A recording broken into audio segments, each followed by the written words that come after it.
kind of talks rather than put on Zoom. So, I mean, it's not that I'm not used to it. Yeah, so just maybe quickly, in case you don't know, my supervisor to locate the group where I'm from or the institute. Like first scientifically, this is the institute of David DiVincenzo, which is focused on yeah, quantum error correction and quantum information, quantum algorithms more broadly. And then geographically, Aachen or Jülich both are located very much here at the triple point of the German border. So it's essentially in between the Dutch cheese, the Belgian fries, and the German or here Cologne-style beer, so to speak. Where this is a small city, but a nice city, I would say. All right, then from what I brought to you today, this is as was said correctly, it's a bit of a mix of topics, and my idea was that I can essentially yeah, and give you a taste of what we are working on in our group, and in particular, I will present some of the works where I was involved in. So this can be divided more or less in two parts. So one is on error correction, which is very much experimentally oriented. So where it's essentially focused on a or around an experimental collaboration that we have, and I will go into details about that. There are, of course, other experimental collaboration that take place, but I mean, this is now essentially the example where I'm in, and then the second part I will talk a bit more about a more theoretical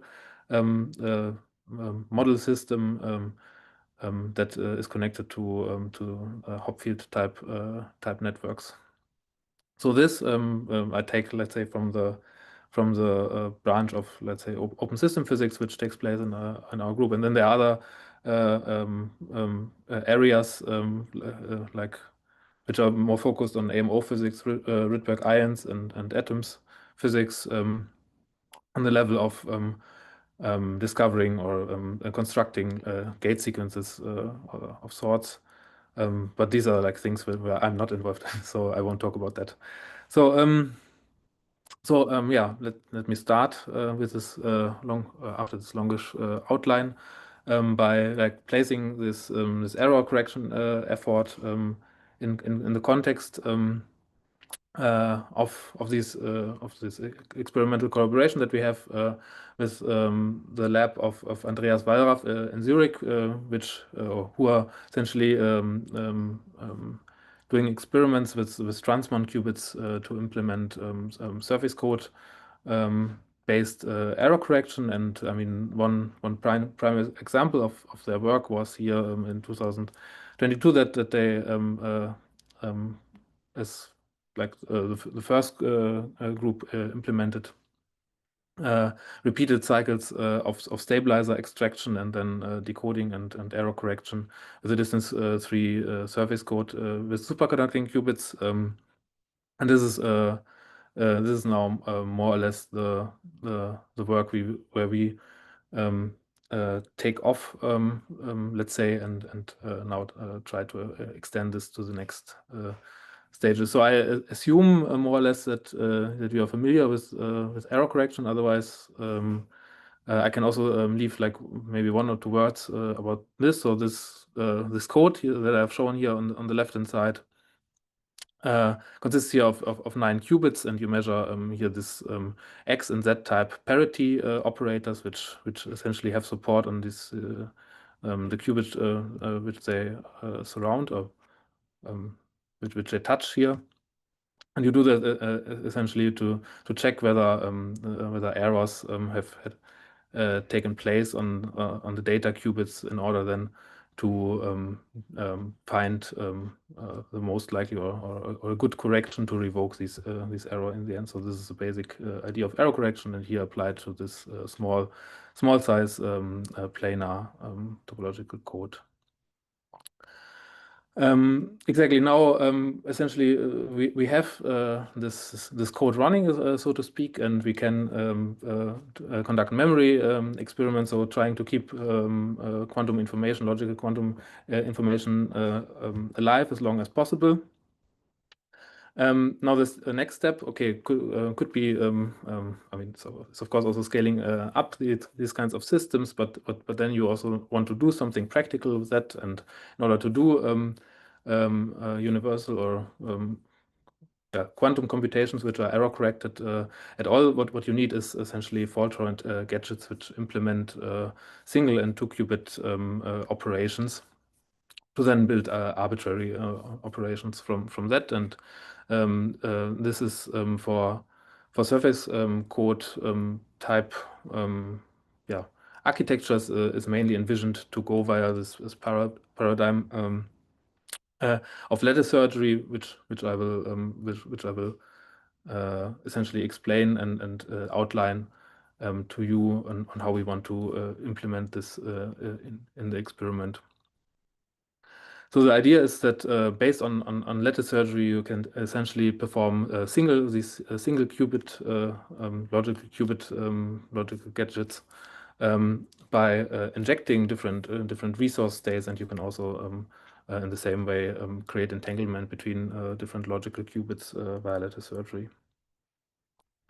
So now, how does it look like, or how will this look like in the experiment? So the next bigger version of the surface code implementation would be to have then two surface code patches here, which are connected by a kind of intermediate region that also hosts qubits, which then can be used to conduct the surgery, and the intermediate or the near-term goal of that is essentially to create entanglement between these two logical surface code patches to then teleport a state from one a qubit to another, so from left to right, for instance, like it's shown here in this comic picture. How do you do this? In the end, this is based on joint logical parity measurements, which you can conduct in terms of lattice surgery. So here you start with, let's say, left and the right surface code patch, which are here grayed out, and you want to measure the joint ZZ parity in this example. You do this by essentially merging the two code patches of the left and the right side by initializing the intermediate here Z-type stabilizers. And if you now look at what kind of support these parity operators have, and if you take the product of these parity operators, you would see that what you get out is exactly the qubits of the left and of the right side of the two surface code patches, which are the logical Z operators of that code. Now, after you have obtained this joint logical parity and have confirmed it by essentially remeasuring it sufficiently often, you can then split this code or this larger code again by measuring the old stabilizers and measuring out the intermediate data qubits here and updating. Okay, by doing that, you can then update the individual stabilizers which have been reduced. So by doing so, these green Z-type stabilizers are violated, and the X-type stabilizers can be reduced in size, so to speak, and updated by the measurement outcome.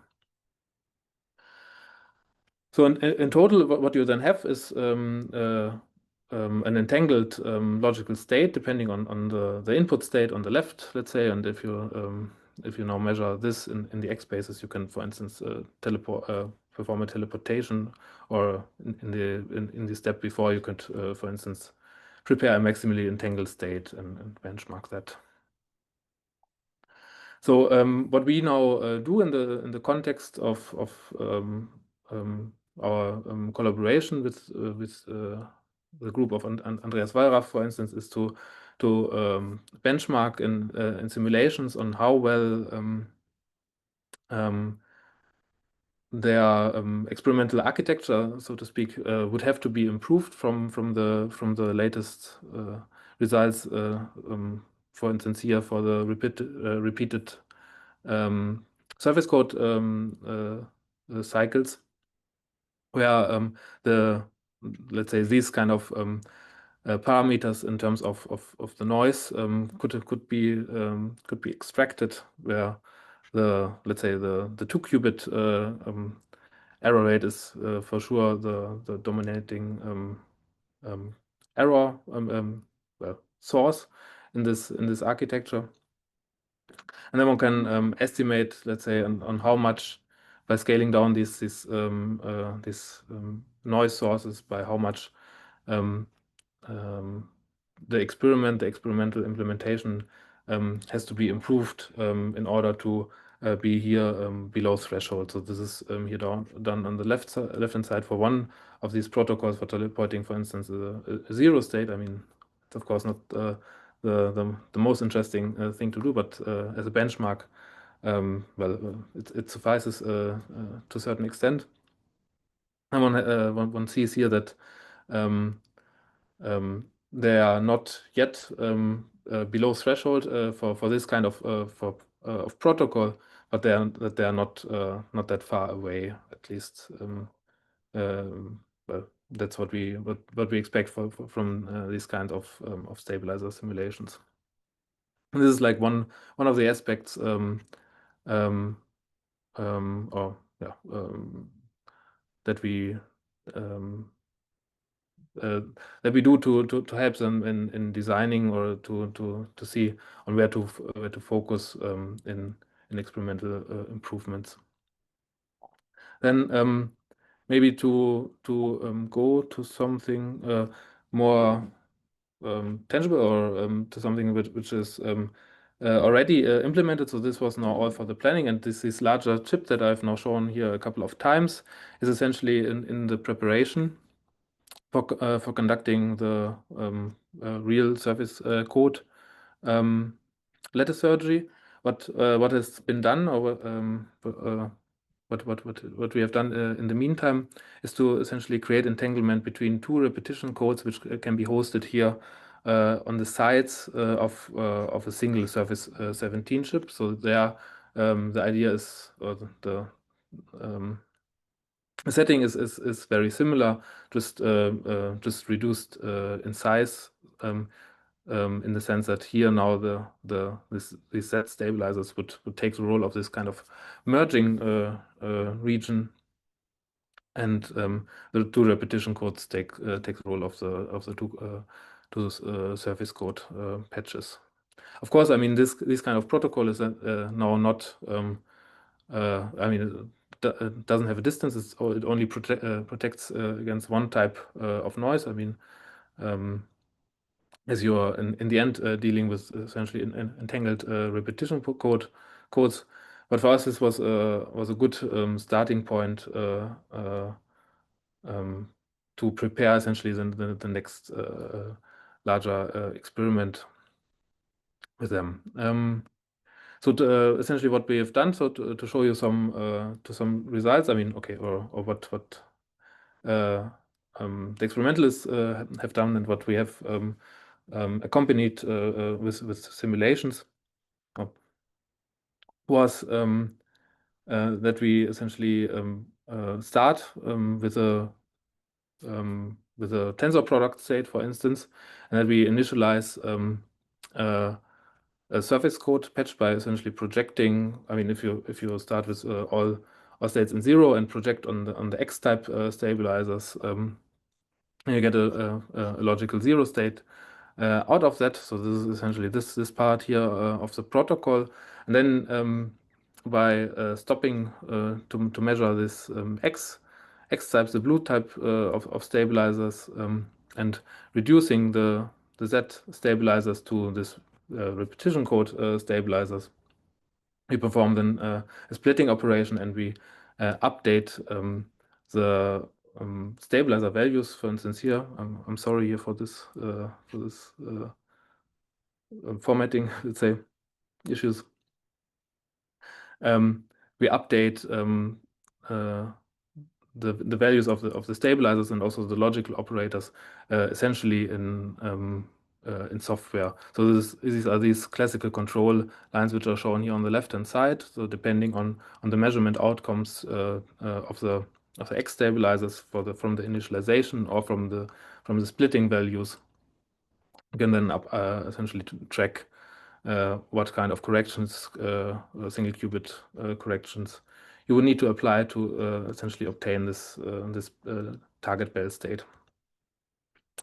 And now, if one runs this simulation for exactly for this kind of bell state creation, then we obtain these results in terms of the fidelity that one can obtain. So let us maybe focus first on this upper plot here. Here I show essentially the raw undecoded ZZ parity. So the ZZ parity is the one which is now error corrected because we are essentially having bit flip codes, or which can be error corrected, meaning that as well in the surface code state as well as later in with the repetition codes. You can correct for arbitrary single bit flips, and that's what we then do from going from this red to orange, is essentially applying a correction according to the decoding outcome.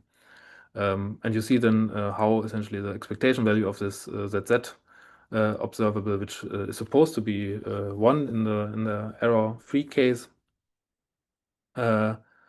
how this compares to the experimental values, which are not the frame, but these colored values. And what you can also do is not to do error correction, but essentially to post-select on all kinds of non-trivial syndromes. And this is then the third column here, which shows an even better agreement, of course, because you essentially post-select out everything that is not a direct logical, let's say, which you would not have detected, at least in the X spaces where you can detect this then. So as I said, I mean the Z parity you can correct for the X parity you cannot, because in the well, the repetition code is agnostic to that, and accordingly also the y correlation or the y operator is not as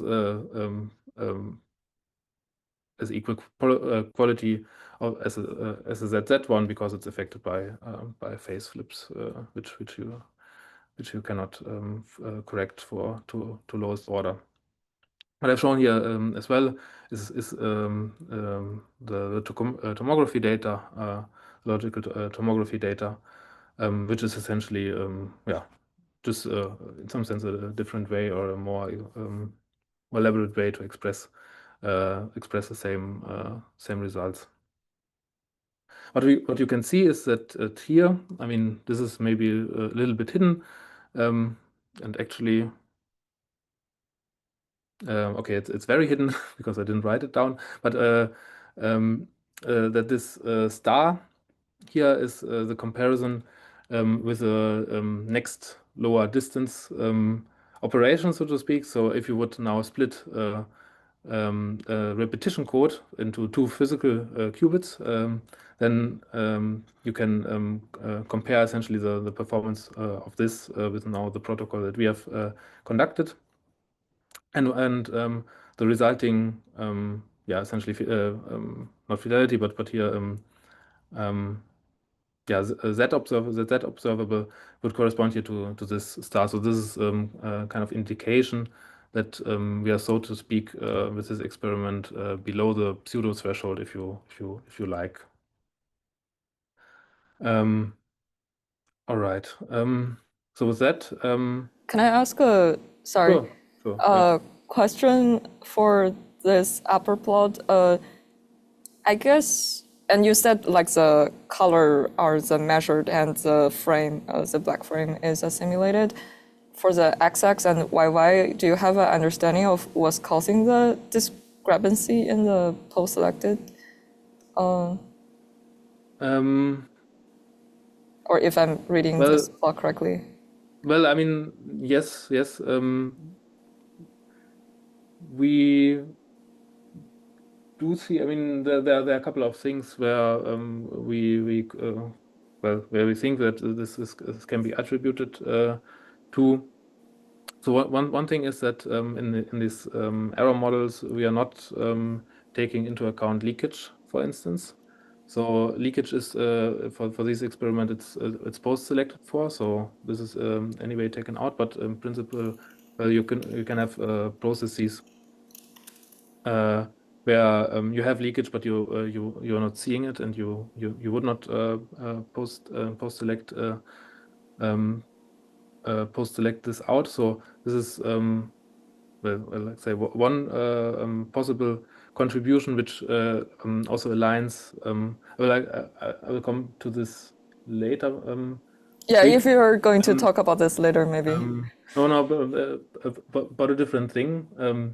That is that you can try to understand what kind of error mechanisms are in there in this in the experiment, and where you can classify this and see, let's say, which kind of error processes are already included in your modeling and which are certainly not. Let's say, what I mean is error processes that produce non-graph-like errors, and these are also there, and they're not included in the modeling, and that does not really answer the question because, well, in the end, then these are exactly the things which can be caused by leakage.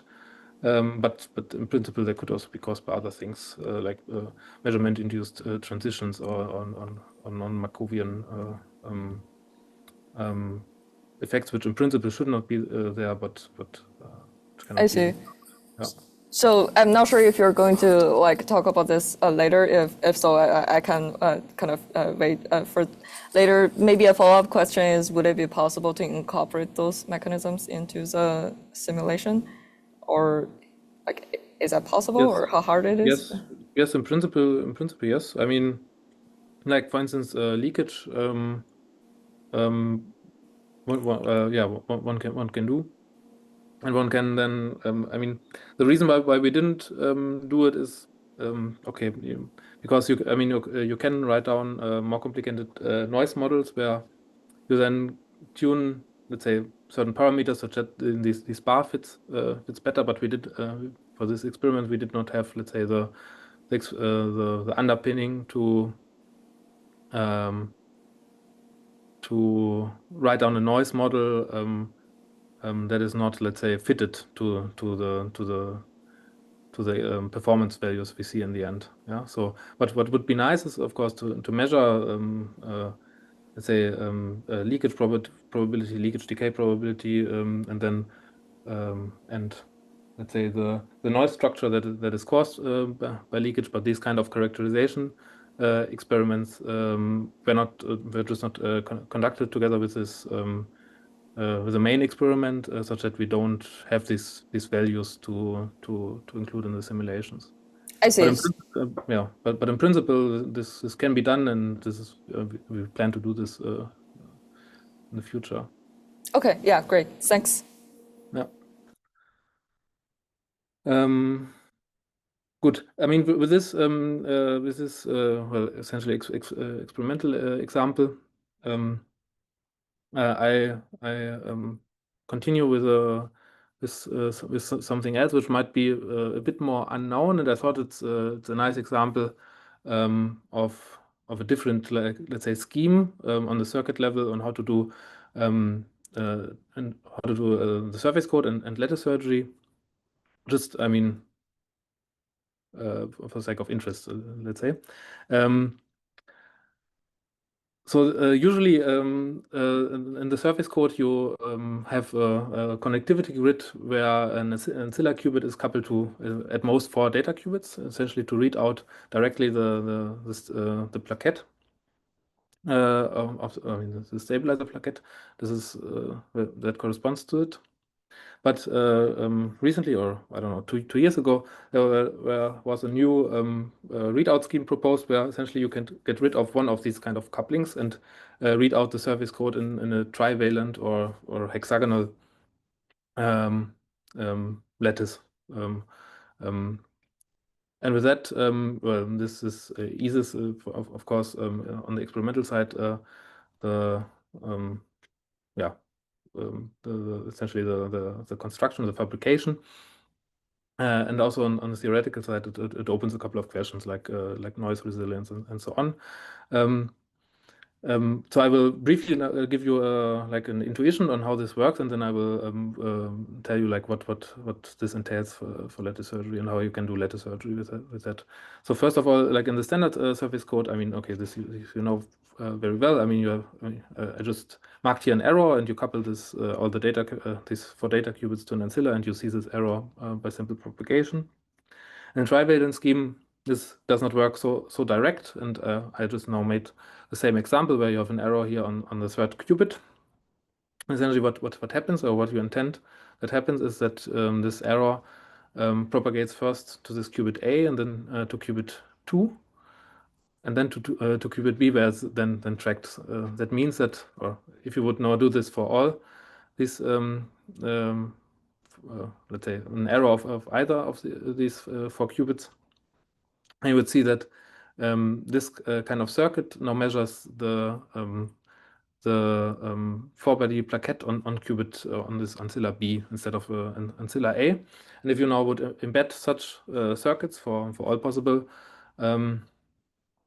for all plaquettes which are involved in the surface code, you would see that essentially this kind of readout structure has the same qubit and gate count as the 4-valent scheme, and it can also be shown that this is fault tolerant, meaning that all single faults in the circuit can be corrected.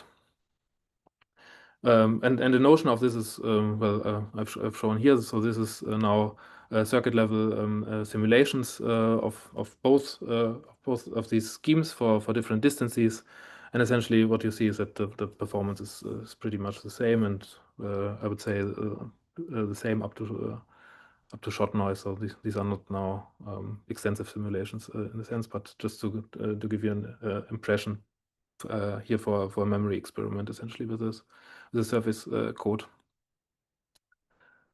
And now if you now consider lattice surgery, I mean, it all translates very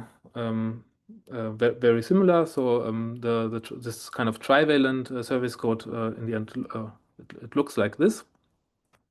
But a nice feature now is that the arrangement of boundary ancilla qubits is different from the surface from the 4-valent surface code. So here usually you have well, let's say one ancilla on every side, but because you have this well, bias, let's say, into one direction, that you measure essentially a plaquette either right of where it's located, like say on the ancilla right to where the plaquette is located, or below for the other bases. What you get is that the boundary ancillas are only on one side, and that allows you essentially to place the 2 surface codes closer to each other and still conduct lattice surgery, essentially by measuring a stripe of intermediate stabilizers. So if you would try to do the same for the 4-valent surface code, what you would get is that the 2 surface code patches would have to share a boundary qubit, and this is then the reason why this is usually not considered. Yeah. So this is well, essentially another upside, so to speak, for this trivalent scheme, that if you now do lattice surgery with these you save a number of qubits for distance 3. It's let's say 5 qubits, I think. And you also have to conduct less gates, such that the error rates are, let's say, marginally better for these kind of simple simulations.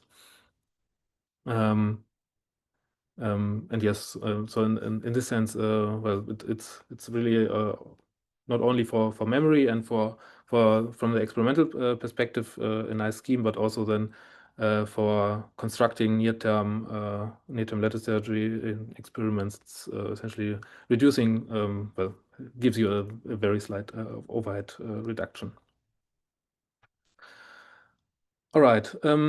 So with that, I would like to switch gears a little bit. So I'm still talking about error correction, but now on the side of decoding, where we have also made essentially, or where I would like to talk about two efforts that we have made to improve decoding in this experimental setting, let's say. So overall, I mean, the idea of decoding is that you want to find out what the error was based on the syndromes history that you have recorded. So this is essentially this comic, and for the service code, for instance, usually the way to do it is some sort of graph-based matching algorithm. Where now the first well thing that I would like to show to you is essentially a way on how to adapt these kind of matching algorithms to the concrete experimental noise environment that you see. This is a bit going into the direction of this previous question about leakage, where in this work we have also then analyzed and I mean we have essentially classified this kind of how certain error mechanisms look in the decoding graph. So here you see, for instance, a measurement error, which is here denoted as t. It's like a time-like error. But you also have errors which produce a more complicated, essentially, yeah, syndrome pattern. Here it's just okay. Here, for instance, it's just because it's a Y error. You see it on both kind of syndrome graphs. But then if you have leakage, you get essentially patterns which are not classified, which are not classifiable in these kind of yeah, expectable or this kind of syndrome patterns which you would expect, and which can then potentially also span over multiple rounds of syndrome extraction, just because the leakage stays there, or the leakage lifetime is longer than a single cycle or two cycles. Yes. The second thing is essentially the question of, okay, now well, what I call here under A is essentially a bit understanding of what the noise really is. The second approach that you could take is, well, I collect a lot of data and I just give it to a neural network and let it do its thing, so to speak. So in the sense of neural network decoding, and what we then, okay, there are a lot of works that go into that direction, and what we wanted to ask additionally is now if this neural network is essentially a black box to you and you don't know how it comes up with this correction, can you somehow make this kind of decisions understandable? Yeah. So this is the second thing that I also wanted to flash at least. So on the one side, so on the first node, let's say, the overall question that you would like to answer is to make the connection between the syndrome statistics that you observe in your experiment. So that can be either just a memory experiment, or also, well, some kind of logical algorithm where you do syndrome measurements in between. Then you can essentially ask the question of, if you now regard this syndrome variables as random variables, then the statistic of these random variables is essentially directly given by the by the statistics of the errors, which are itself, or can itself be seen as independent random variables. Yes. So for instance, if you now look at some kind of average, then the average syndrome on qubit, or not on qubit, the average syndrome I, let's say, wherever it is in your graph, then essentially it's the product of all kind of errors which touch this, and essentially you can write down these kind of relations for all possible correlators, and then what you can do is that you can find a formula on how to invert this, and that's what we did, and we then used this for decoding. So you don't need to look at this very deeply, but I just wrote this now out up to order 4, and you can write down this to arbitrary order, and essentially these higher orders would then or could then, for instance, correspond to leakage signatures. To come back to the question.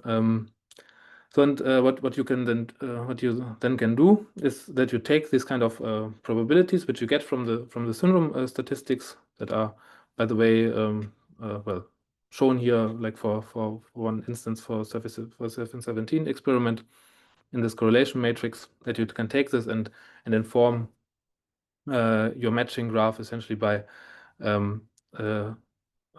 well, allowing for edges that correspond to the error events, and then adjusting the weights of these edges according to the error probability.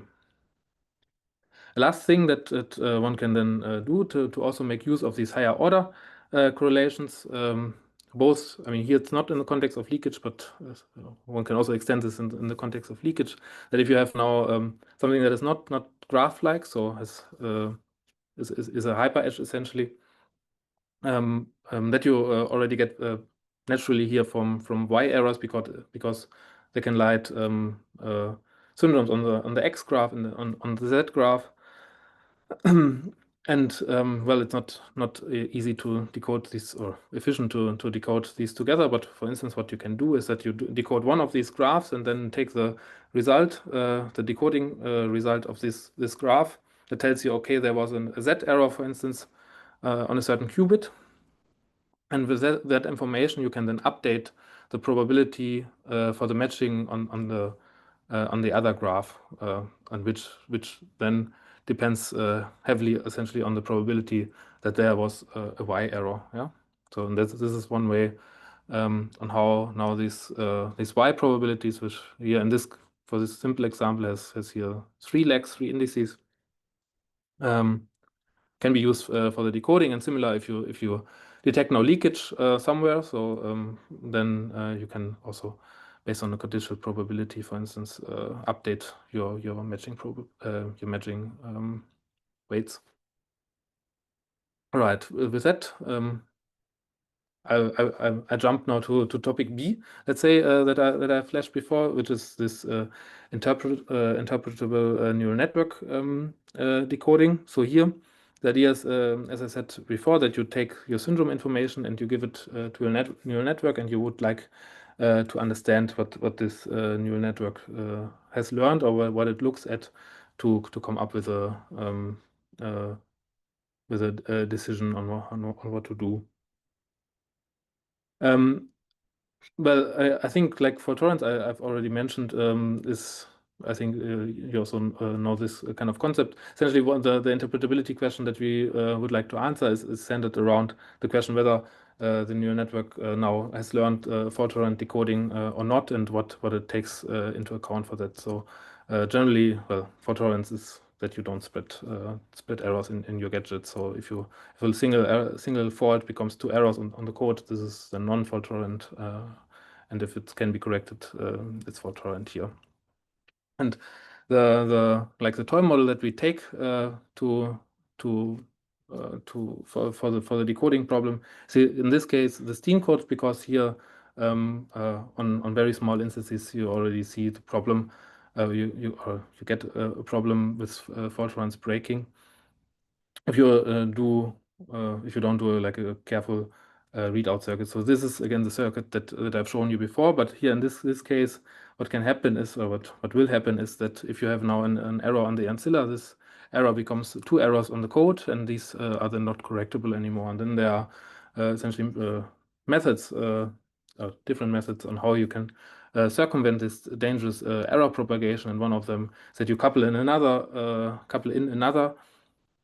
ancilla qubit that flags, so to speak, exactly this kind of dangerous errors, such that in principle you are able to decode your measurement outcome fault-tolerantly. And this is now the task that we want to give to the decoder, and we want to understand essentially whether it now at which point it essentially learns to look at this flag bits, because usually these kind of flag bits are really, let's say, to first order not important for the decoding, but then later, in order to become fault-tolerant, they are for the network, so to speak, mandatory to learn how to use them together with the syndrome information. And the idea is that we, well, again, perform repeated rounds of stabilizer extractions here with flags that we then feed to the network, train it, and well, we get a nice network out that has a good performance. And in particular, it beats here. So I mean, the upper plot is just a learning plot. The lower plot essentially tells you that these kind of RNNs, so recurrent neural networks, they can beat like simple lookup tables easily because they have like a memory over multiple rounds. So can take into account longer time correlations, which like simple lookup table decoders cannot. But now it's still the open problem what these kind of networks really have done. And well, I guess I already said this, that this is related to the question of interpretability. And here, well, I made like a fun example, which I can maybe go through rather quickly in view of time. But essentially, a human here recognizes directly the banana, but the network of course thinks in terms of classification, for instance, and in particular it does not know what the real difference is between a yellow zucchini and a banana, but there are methods essentially where you can assign relevance to certain input features of the network. And here for this instance, and this green part of the picture would speak against the banana, but for the yellow zucchini, so to speak, and to point out these kind of distinctions makes the network in this sense interpretable. And we want now to translate this to the question of having essentially combinations of flag and syndrome informations which are either trivial or which correspond to a logical or to a logical flip that would be caused by this underlying error event. The more precisely, this kind of importance score that we utilize is a so-called Shapley value, which is from game theory, that tells you essentially on how much a certain player that contributes into a game is really useful to win the game. So these are these kind of little robots, but in principle, very easily, it's you can think of this as an important score.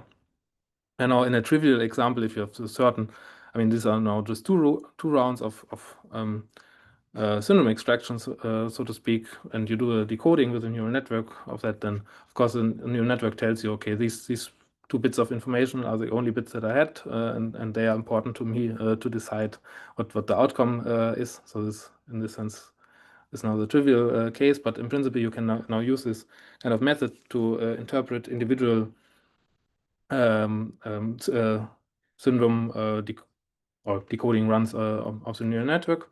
But you can also study what the neural network has learned on average. And here we look essentially at correlations of these kind of Shapley values or importance score values that exactly correspond to the right kind of fault-tolerance breaking propagations, and how they are visible in this flag scheme. So this would correspond to this kind of propagation, and you see quite nicely that these correlations here are pronounced in the sense that the network knows about them, and of course we have seen this because in a previous plot I showed you that this network essentially outperform or is fault-tolerant in the sense of that it can correct all single faults.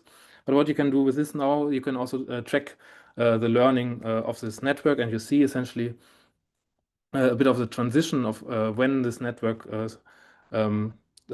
attributes more importance to this kind of, to this kind of dangerous propagations, which are also called hook errors. That's why here it's written hooks. So this is this kind of blue curve, and where this departs from essentially this kind of baseline yellow curve or orange curve.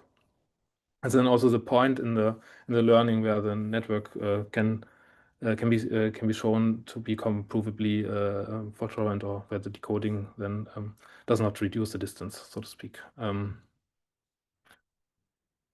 All right, with that, I don't have much time left, I think, but this was also now the longer part, the part on error correction, decoding, and near-term experimental fault-tolerant lattice surgery, let's say.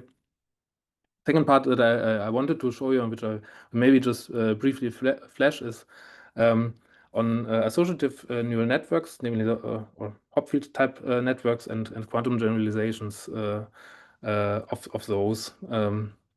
We have then looked into questions of, for instance, how large the capacity, and which is essentially the number of states that these kinds of networks can host and protect, how this can be calculated, and how large this is in the quantum case.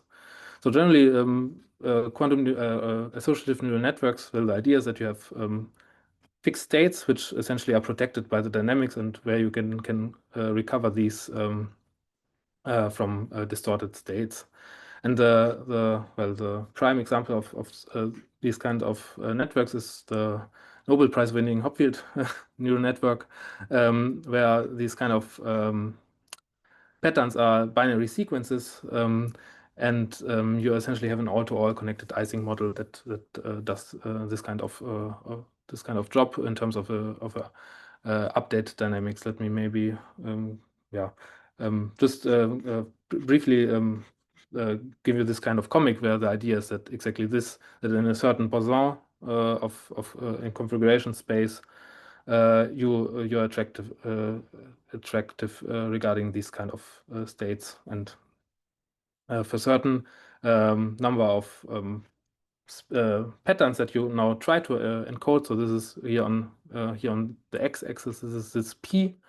Then you are able to retrieve this kind of patterns, and if you are much above this like critical threshold, then essentially what happens is that the other patterns, which you also try to encode as local minima of this kind of model, they act as disorder for the pattern that you, well, in this instance, want to retrieve, and then across this boundary you enter essentially a spin glass phase where you're not able to recall the patterns that you would like to recall.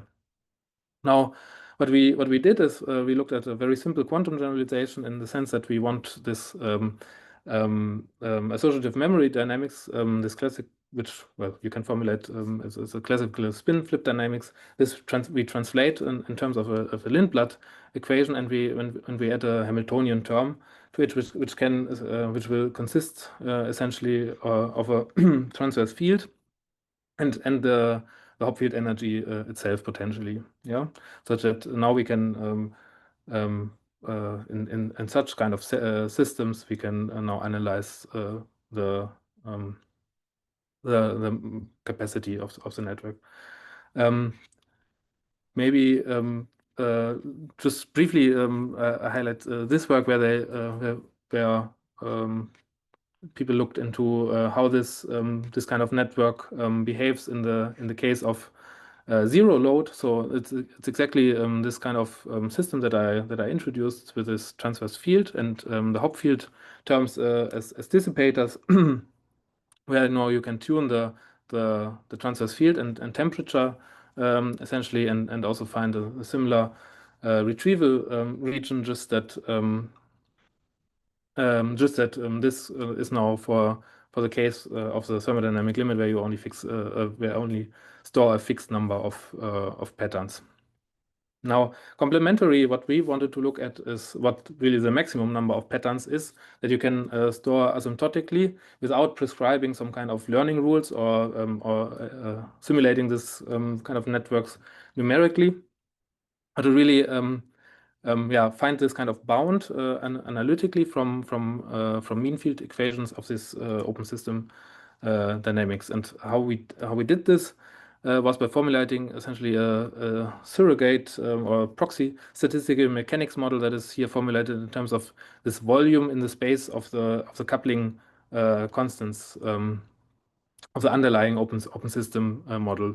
And the idea is essentially that if you now define these volumes in terms of constraints that tell you that, well, I want these and this many stationary states in the end in terms of these in terms of the overlap operators, that this volume will eventually vanish if you essentially overconstrain it. Yeah, and this well, I mean, I already said this volume you can now define in terms of yeah, the mean field equations of the generalizations of the overlap of this kind of spin system with the individual patterns that you would like to encode, and from which you then can essentially calculate this kind of surface of maximal capacity in the space of now tuning the Hamiltonian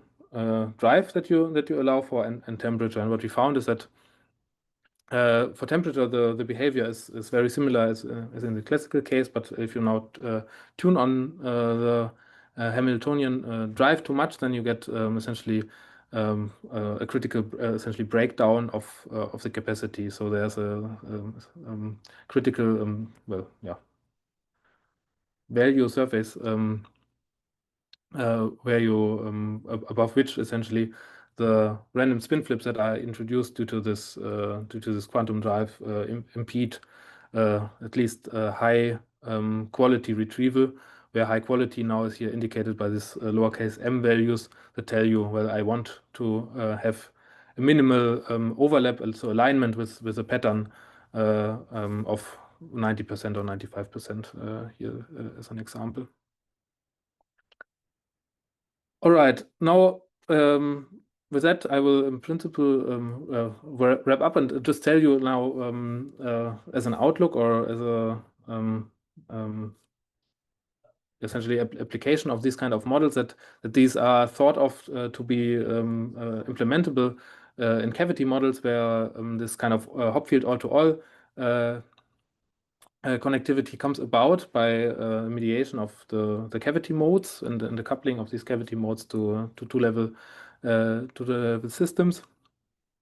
But well, one essentially caveat of these kind of systems is that this engineering of these kind of couplings is not that free as we assumed in the theory model, where we could essentially allow for all possible coupling matrices. Yeah.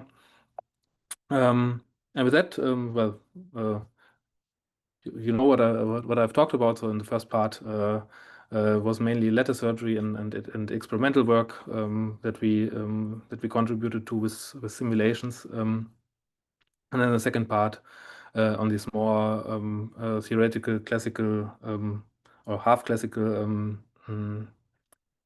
associative neural networks, where we were interested in this question of maximal capacity. Yeah. Yeah. With that, thank you for. Oh, sorry, I still have like a thank you slide. Yeah. Thank you for your attention. This is a subset. I mean, it's a bit of an old picture, but it's a subset of the people that work in our group. Well, many of those have already moved on, and I think we are more now than on this picture, but still, yeah. Thanks again. And if you want, well, on this, if you're interested in information about our group or the university, then I've also put resources on that. Yeah. Okay. Yeah. Awesome. Thanks for the very nice talk on, I guess, two very distinct topics. So, yeah, you finished right around the hour. We definitely have some time if anyone in the audience have questions for Lukas.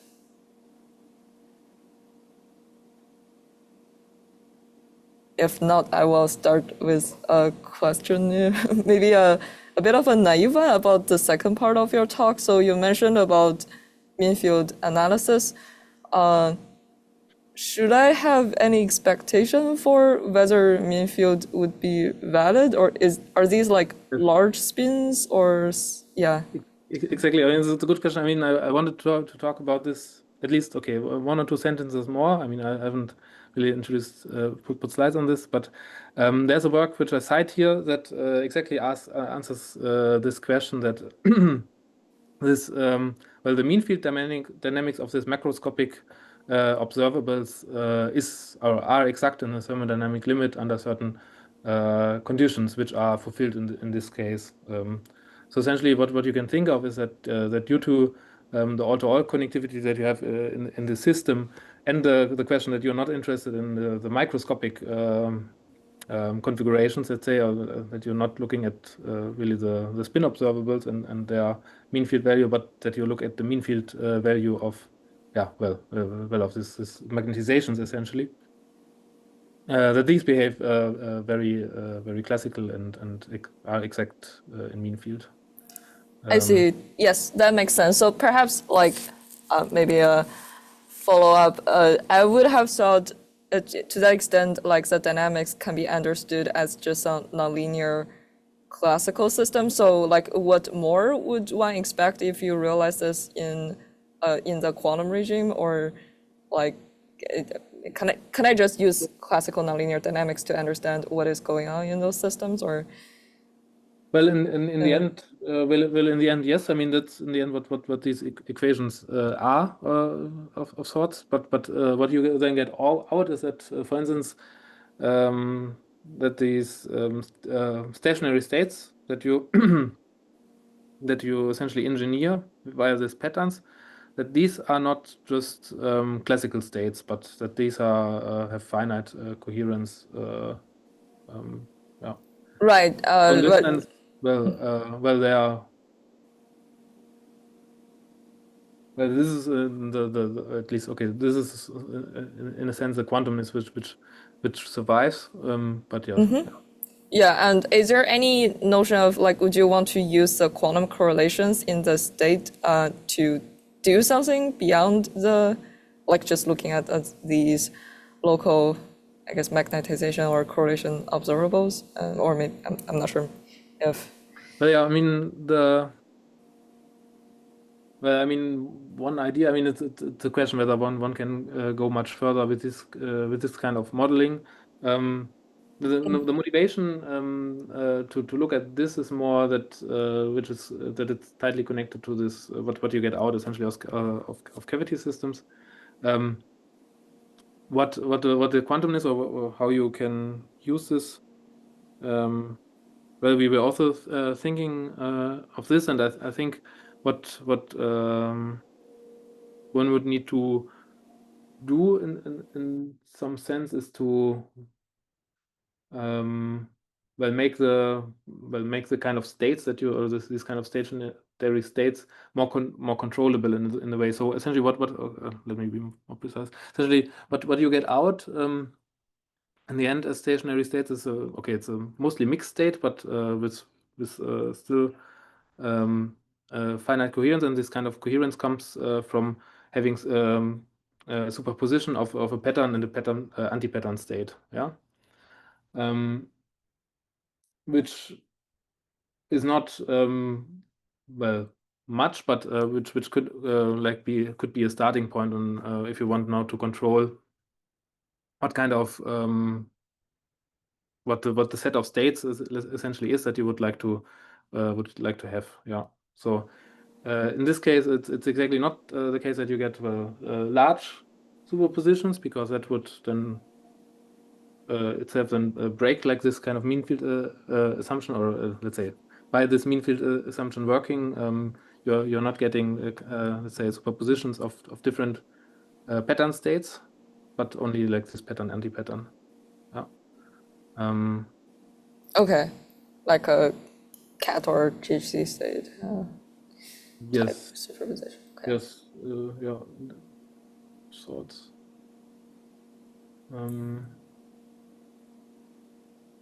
Yes, but it's not well. It's not like a large connected code space essentially, or coherent code space. Yeah, that's a problem.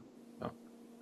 Right. I guess maybe, I don't know if that's like a well-posed question. Like, would you expect some sort of computational complexity in this targeted regime? Like, I mean, in terms of classical computation, to simulate the quantum system, if you're not using a large number of superposition states. Okay, yes. Well, I mean, essentially what you can do, or what